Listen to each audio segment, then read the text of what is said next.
In a secondary classroom setting, the classes are usually subject specific. This means that the students do not spend their entire day in one classroom and rotate amongst their subject specific classes. For that reason, you would expect to see a different classroom space in English as you would in chemistry, for example. However, the ability to modify classroom seating is important regardless of the classroom.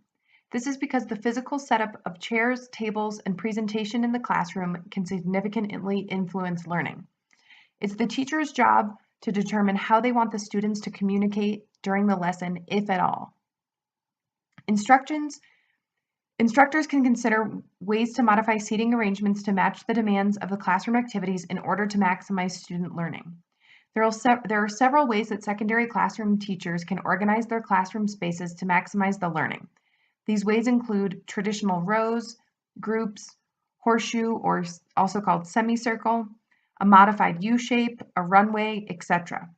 I'm going to discuss two of the most common setups and how they can be used to maximize learning, and also a few important points about classroom settings. The first example is a traditional setup where the desks are in rows. This is a good format if the teacher wants to have a whole class instruction or a lecture format of a class. It's also a good option if students are able to when students are needed to take notes based on instruction or do tasks individually from the board. Obviously, this setup is teacher-focused with limited student interaction. This setup helps limit side conversations since the students aren't supposed to be interacting with one another.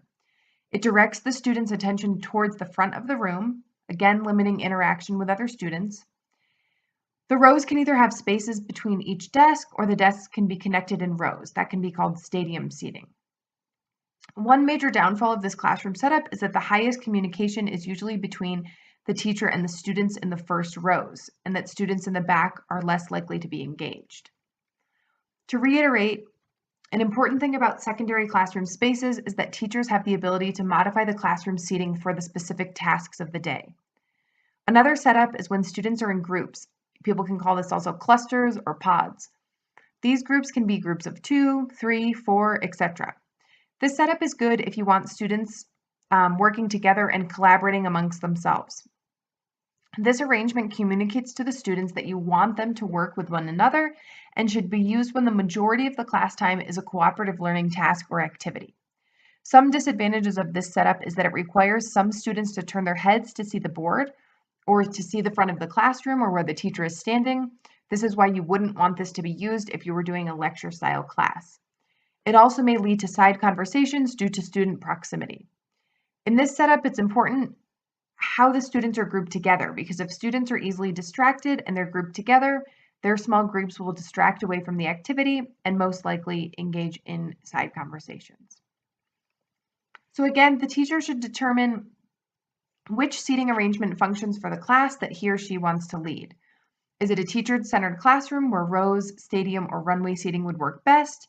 Is it a student-centered classroom where groups and pairs would work? Is it both, meaning it's teacher and student-centered activity where a U-shape or a combination classroom would work best? After determining the classroom setup for the particular day or activity, one important thing that the teacher should do is to ensure that they have access to all parts of the classroom. Regardless of where the desks are placed, it's really important that the teacher is able to access each desk and each student. Being able to circulate the room encourages better student behavior. Just by having the teacher present, their presence circulating the room encourages students to stay on task. If a student is having a hard time focusing on the task, the teacher should be able to go to them without any distraction. As I mentioned before, you would expect to see a different classroom space for English as you would for chemistry. One of the reasons I mentioned this is because flexible seating has become a popular choice for secondary classrooms around the world. Flexible seating is where there's no set desk area. You wouldn't see all of the desks in rows necessarily. Typically, there's some sort of living room space with a couch, maybe some beanbag chairs, and the classroom would also have desks, but they might have standing desks or desks with stools. This option is popular because it allows students to choose where they want to sit and where they can concentrate best, and allows them to change positions and seating when they want. This seating encourages collaboration and creates a community within the classroom. Studies have shown that even secondary students need to move around, and flexible seating assists with this. Studies have also shown that when done correctly and with the proper expectations from the teacher in place, flexible seating increases the focus and the productivity in the students. This type of classroom, however, cannot be done in every classroom. This type of setup could not be done in a chemistry classroom, for example, for health and hazard risks.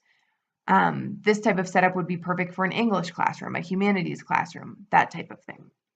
To sum everything up, the physical setup of the chairs and the tables and presentation in the secondary classroom can significantly influence learning. It's the teacher's job to determine how they want the students to communicate during the lesson, or if they want them to communicate at all. Instructors can consider ways to modify the seating arrangements to match the demands of the classroom activities in order to help maximize the learning. There are many options to do so, some of which I had discussed.